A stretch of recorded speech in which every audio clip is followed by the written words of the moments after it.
Nike दुनिया की सबसे बड़ी स्पोर्ट्स कंपनी है और वो इतने ज़्यादा डोमिनेंट है इनफैक्ट कि वो 5 गुना ज़्यादा बड़े हैं सेकंड लार्जेस्ट स्पोर्ट्स ब्रांड में इस दुनिया के एडिडास से, जो कि आते हैं $262 बिलियन में, जिसका मतलब ये है कि नाइकी टोयोटा और कोको कोला से भी बड़े हैं। हालांकि ये मैग्नीट्यूड उनकी सक्सेस का काफ़ी ज़्यादा इंप्रेसिव है, मगर इतना ज़्यादा क्रेजी भी नहीं है, क्योंकि जब आप कंसिडर करोगे नाइकी के शूज़ और क्लोथिंग को तो काफ़ी ज़्यादा फैले हुए हैं। मगर हालांकि इतना यूबिक्विटस है नेचर नाइकी का, बहुत सारे लोगों को ये भी क्लू नहीं है इस कंपनी के पीछे कौन है। और ये काफ़ी ज़्यादा आयरॉनिक हो जाता है, क्योंकि फिल नाइट का जो टेन्योर था नाइकी में वो बड़ा था पूरे एग्जिस्टेंस से एप्पल और माइक्रोसॉफ्ट के। और इसी के साथ साथ फिल जो थे उनमें से सबसे अमीर इंसान है इस दुनिया की, जिनकी नेटवर्थ है $62 बिलियन की। तो जान लेते हैं कहानी उस रहस्यमय इंसान की नाइकी के पीछे। अगर थोड़ा पीछे जाए तो फिल नाइट का जन्म फरवरी 24, 1938 को पोर्टलैंड ओरिगन में हुआ था। फिल के पिता बिल, जो कि ओरिजिनली लॉयर थे ट्रेड से, मगर उन्होंने खुद की न्यूज़पेपर पब्लिशिंग बिजनेस जिसका नाम था ओरिगन जर्नल को शुरू किया। बिल जो थे काफ़ी ज़्यादा स्ट्रिक्ट इंसान थे, जो कि हार्डवर्क और डिसिप्लिन को केयर करते थे। उन्हें ये आइडिया पसंद नहीं था कि वो अपना काम किसी और को दे दे, और वो ये जानते थे कि वो हर किसी को अपना काम खुद करना चाहिए। ये चीज़ ने काफ़ी क्लियर कर दिया था कि वो फिल को समर जॉब नहीं देंगे ओरिगन जर्नल में। तो इसकी वजह से, क्योंकि उन्हें जॉब नहीं मिल सकती अपने पिता की कंपनी में, फिल ने डिसाइड किया कि वो ओरिगोनियन में जॉब करेंगे, जो कि अब उनके पिता का बिगेस्ट राइवल था। ओरिगोनियन में फिल ने सुबह की शिफ्ट में काम किया, जहाँ पे उन्होंने स्पोर्ट्स स्कोर को टेबुलेट किया। जॉब तो काफ़ी बुरी नहीं थी, मगर ये चीज़ कहीं नहीं जा सकती कम्यूट के लिए, क्योंकि फिल को 7 माइल्स हर दिन भाग के जाना पड़ता था काम पे, और वापस भाग के आना पड़ता था। फिल के लिए एक अच्छी बात थी कि वो काफ़ी अच्छे रनर थे, मगर साथ साथ वर्ल्ड क्लास रनर भी थे। उनका पर्सनल बेस्ट था 1 माइल को सिर्फ उन्होंने 4 मिनट 13 सेकंड्स में कंप्लीट किया था। कॉलेज में आने के बाद फिल ने यूनिवर्सिटी ऑफ ओरिगन इग्वेनी को अटेंड किया, जहाँ पे वो स्टार एथलीट बने 1957, 58 और 59 में। फिल ने वेस्टी लेटर्स जीते अपनी ट्रैक परफॉर्मेंस में, और उन्हें अपॉर्चुनिटी मिली लेजेंडरी बिल बोवमैन अपने कैरियर में ट्रेन होने के लिए। और अपने कैरियर में उन्होंने 31 ओलंपिक एथलीट्स, 22 NCAA चैंपियंस और साथ साथ 16 सब 4 मिनट माइलर्स को ट्रेन किया। तो क्लियरली बोवरमैन को ये तो पता था कि वो क्या कर रहे हैं। और फिल्स के पिता की तरह बोवरमैन ने भी फिल को हमेशा चैलेंज दिया अपनी लिमिट पार करने के लिए, और एवरेज में सेटल होने नहीं दिया। हालांकि ये काफ़ी आसान था फिल के लिए अपने प्रिंसिपल लर्निंग में लगाना, मगर ये इतना आसान नहीं था एकेडमिक्स के साथ ही। और ये ऐसा नहीं था कि फिल कोई बुरे स्टूडेंट थे या कुछ भी, मगर वो कंफ्यूज थे कि वो करना क्या चाहते हैं। वो जर्नलिज्म में मेजरिंग कर रहे थे, मगर वो फादर से इंस्पायर्ड थे, मगर उनको बहुत सारे डाउट्स हो रहे थे ग्रेजुएशन में 1959 में। इसी वजह से फिल ने आगे जाकर आर्मी को ज्वाइन किया और 1 साल की सर्विस दी। उसके बाद उन्होंने डिसाइड किया कि वो स्कूल वापस जाएंगे और स्टैनफोर्ड का MBA प्रोग्राम करेंगे। हालांकि वो MBA कर रहे थे, फिल ने एक पेपर लिखा, can Japanese sports shoes do to German sports shoes, what a Japanese cameras did to German cameras. और ये जो था आगे जाके नाइकी का ब्लूप्रिंट बना। फिल ने सीधे जूते बेचने शुरू नहीं कर दिए थे कॉलेज के बाद। इंस्टेड उन्होंने एक CPA एग्ज़ाम लिया और लोकल अकाउंटिंग फर्म पोर्टलैंड में ज्वाइन करी। और बैकग्राउंड में वो काफ़ी ज़्यादा टेस्टिंग कर रहे थे, डिज़ाइंस और कॉन्ट्रैक्टर्स को सिक्योर कर रहे थे। नवंबर 1962 में फिल ने जापान ट्रैवल किया। वहाँ पे उन्होंने एक चीज़ डिस्कवर करी, टाइगर ब्रांड शू मैन्युफैक्चर जो कि ओंटिसुका मैन्युफैक्चर करता था। वो इम्प्रेस थे उसकी क्वालिटी से और लो कॉस्ट में शूज़ की, और वो लाइसेंसिंग डील करने वाले थे कंपनी के साथ। जब वो US वापस आए, फिल ने अपने फॉर्मर कोच बिल बाउमैन को मिले और उसके बाद उन्होंने ओपिनियन लिया उस जूते पे। और फिल के सरप्राइज़ के लिए बिल ना तो सिर्फ जूतों को पसंद किया, मगर वो ज्वाइन भी करना चाहते थे बिजनेस को पार्टनर की तरह। फिल ने बिल को लिया और साथ साथ उन्होंने ऑफ़र माना। इसके साथ ब्लू रिबन स्पोर्ट्स को जनवरी में 1964 में शुरू किया। ना तो बिल ना ही फिल को कोई हाई लेवल बिजनेस कनेक्शन या इनफ मनी था मार्केट में अपने प्रोडक्ट करने के लिए। तो इसके वजह से उन्होंने डिसाइड किया कि वो अपने जूतों का मार्केट पुराने फैशन वे में करेंगे। उन्होंने हर ट्रैक मीट को अपने एरिया में शुरू किया अटेंड करना, और अपने एथलीट्स को जूते बेचना शुरू कर दिया। ये सक्सेसफुल था काफ़ी ज़्यादा। इसकी वजह से उन्होंने 1300 पेयर्स बेच दिए थे पहले साल में, जिसका था 8000 के वर्थ ऑफ सेल्स। और उनके दूसरे साल में बिजनेस के उन्होंने एक फुल टाइम एम्प्लॉय हायर किया था, जो कि मोर ट्रैक मीट्स कर सके। इसी के साथ साथ उसकी सेल्स डबल हो गई, $20,000 पे पहुंच गई। इसके वजह से उन्हें कॉन्फिडेंस आया फिजिकल लोकेशन खोलने का, सेंटा मोनिका कैलिफोर्निया में 1967 में। सेल्स काफ़ी अच्छी कर रही थी, और फिर एक और स्टोर खोलने वाले थे ईस्ट कोस्ट वेल्सेली मैसाचुसेट्स में। 2 साल बाद जब वो दोनों स्टोर खोल चुके थे, विल ने फाइनली अपनी अकाउंटिंग जॉब को क्विट किया और साथ ही साथ बिजनेस में चले गए। ऐसा लग रहा था कि ग्रेट डिसीजन था 2 साल में, मगर 1971 में कंपनी एक मैसिव रोड ब्लॉक में आ गई। उनकी डिस्प्यूट हो गई मैन्युफैक्चरर ओनिटेसुका से और दोनों ने अलग अलग जाने का फैसला किया। हालांकि क्योंकि ब्लू रिबन स्पोर्ट्स का कोई भी राइट नहीं था ओनिटेसुका शूज़ पे, तो फिल और बिल जो थे उन्होंने फोर्स किया खुद को अपने खुद के जूते बनाने के लिए, जो कि हमको लेके आता है नाइकी के ऊपर। क्योंकि फिल का एक्सपीरियंस था खुद के एथलीट होने के एक नाते, उन्होंने डिसाइड किया कि वो खुद के बेसिस पे डिज़ाइन करेंगे, वो खुद क्या चाहते हैं रनर होने के नाते। इसकी वजह से उन्होंने बाकी रनर्स को भी कंसल्ट किया, लॉन्ग डिस्टेंस रनर जैसे कि स्टीव पेरफनाइट, जो कि फीडबैक दे सके शूज़ पे और उनका डिज़ाइन इम्प्रूव कर सके। जो सारे न्यूज़ सोर्सेज है वही रिपोर्ट करते हैं कि फिल ने कंपनी के पहले जूते डिज़ाइन किए थे, मगर ओलंपिक एथलीट जिसका नाम है ऑटिस डेविस एक्चुअली सजेस्ट करते हैं कि वो बिल थे।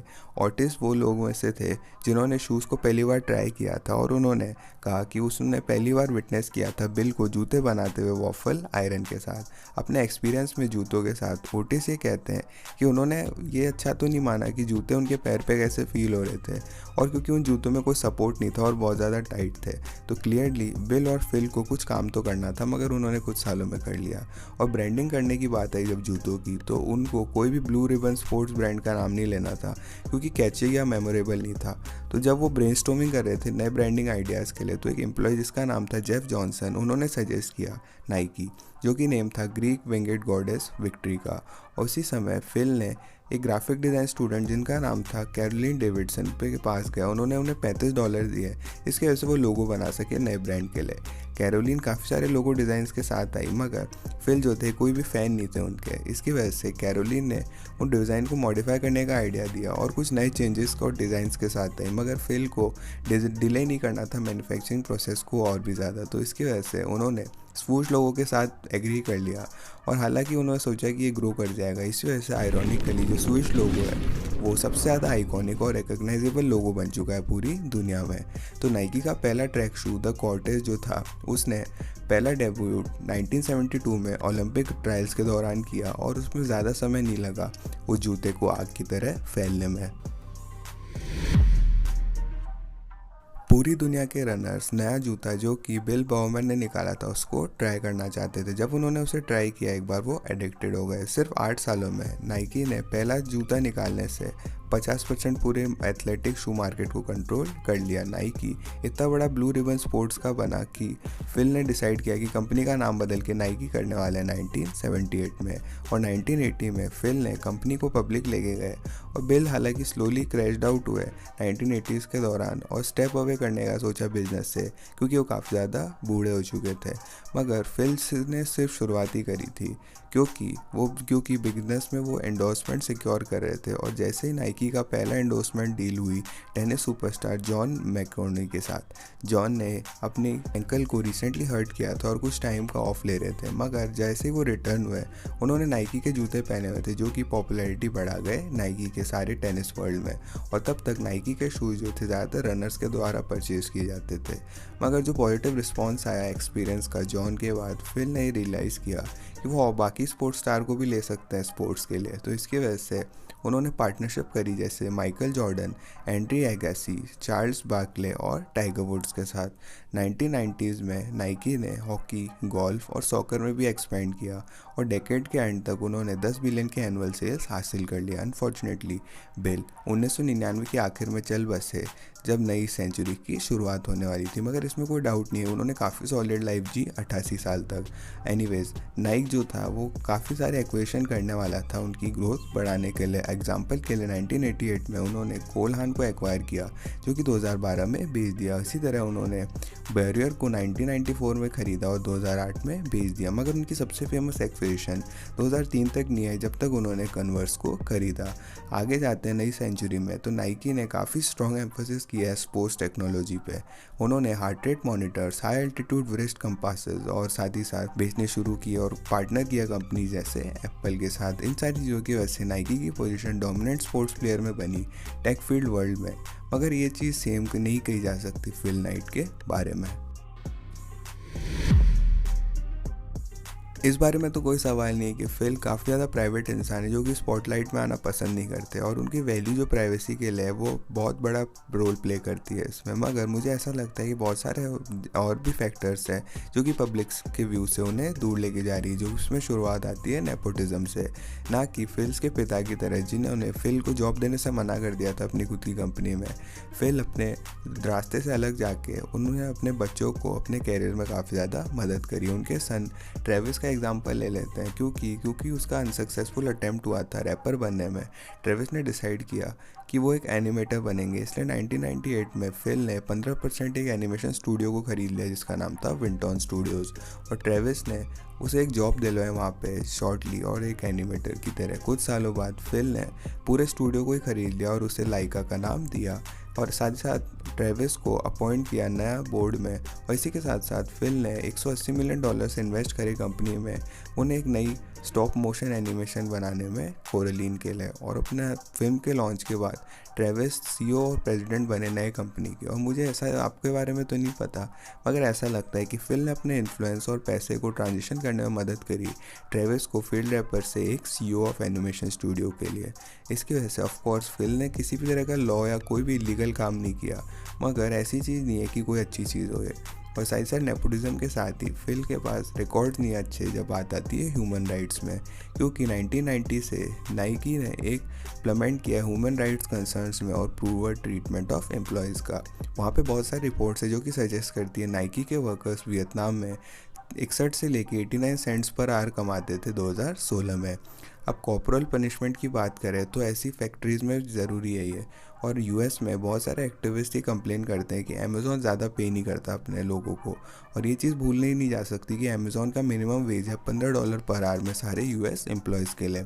फिर भी जेफ बेजोस को सबसे ज़्यादा हेटेड बिलियनर्स की लिस्ट में आता है। जेफ बेजोस को कंपेयर किया जाए तो फिल नाइट की पॉपुलैरिटी चार्ट्स में तो भी बिल्कुल नहीं बनती, मगर अगर फिल को आप इमेजिन करें, अगर वो इमेजिन करें कि पॉपुलर होते जेफ बेजोस की तरह, तो लोगों ने जिंदा जला देते मीडिया में, क्योंकि वो $1 से कम दे रहे हैं अपने एम्प्लॉयज़ को हर घंटे। और मुझे लगता है हम सभी एग्री करेंगे कि हमें कोई ना जाने ये अच्छा है, इससे बजाय कि नेगेटिव पब्लिक परसेप्शन हो हमारा जेफ बेजोस की तरह। कम वेजेस और नेपोटिज्म के साथ साथ फिल नोटोरियस है एक्सट्रीम लॉबिंग एफर्ट्स के लिए। अपने पिछले कुछ सालों में फिल ने बहुत सारे मिलियंस ऑफ डॉलर्स खर्च किए पॉलिटिकल डोनेशंस में रिपब्लिकन कैंडिडेट्स ओरेगन में। इसी तरह से उन्होंने सबसे बड़े लार्जेस्ट डोनर बने कैंपेन में, जो कि था अगेंस्ट ओरेगन बोल आउट मेजर 66 और 67 के अगेंस्ट। इस लेजिस्लेशन में सपोज था कि अपने इनकम टैक्स को कॉर्पोरेशंस और हाई इनकम इंडिविजुअल में बढ़ा दिया जाए। अब मैं ये नहीं कह रहा कि फिल को ज़्यादा टैक्सेस देने चाहिए या फिर वो गलत है रिपब्लिकन पार्टी को सपोर्ट करते हुए, मगर फंडामेंटल प्रॉब्लम ये है कि ये जो पॉलिसीज़ है वो गलत है जो सपोर्ट कर रहे हैं। जो फंडामेंटल प्रॉब्लम ये है कि वो अपने पैसे को इन्फ्लुएंस कर रहे हैं गवर्नमेंट को बदलने के लिए, और ऐसा लगता है कि हम ये दोनों साइड एग्री करनी चाहिए इस चीज़ पे कि ये गलत चीज़ है। और इन सारी चीज़ों के साथ जो मे बी फिल की रिलेटिवली स्मॉल पब्लिक इमेज कोई भी अपने मॉडेस्टी और प्राइवेसी की वजह से ना हो, क्योंकि वो अपना अट्रैक्ट नहीं करना चाहते अटेंशन, उन्होंने जो भी काम किया अपनी ज़िंदगी में। मगर ये सिर्फ स्पेकुलेशन है। आप फिल को क्यों समझते हो कि इतने प्राइवेट है, कमेंट करके ज़रूर बताना। इस वीडियो को लाइक भी कीजिएगा अगर आप नाइकी के प्रोडक्ट के फ़ैन हो, मगर आप ये उम्मीद करते हो कि उनका बिजनेस काफ़ी ज़्यादा क्लीन होता, तो साथ साथ हमारे डिस्कॉर्ड कम्युनिटी को ज्वाइन कीजिएगा फ्यूचर वीडियो आइडियाज़ देने के लिए, और हमारे इंटरनेशनल चैनल्स को भी चेकआउट कीजिएगा हमारे वीडियो दूसरे लैंग्वेजेस में देखने के लिए, और साथ साथ हमारे चैनल को भी सब्सक्राइब कीजिएगा बाकी सवालों के लॉजिकली आंसर्स के लिए। मैं था चिरंजीव, मैं मिलता हूँ आपसे अगली वीडियो में।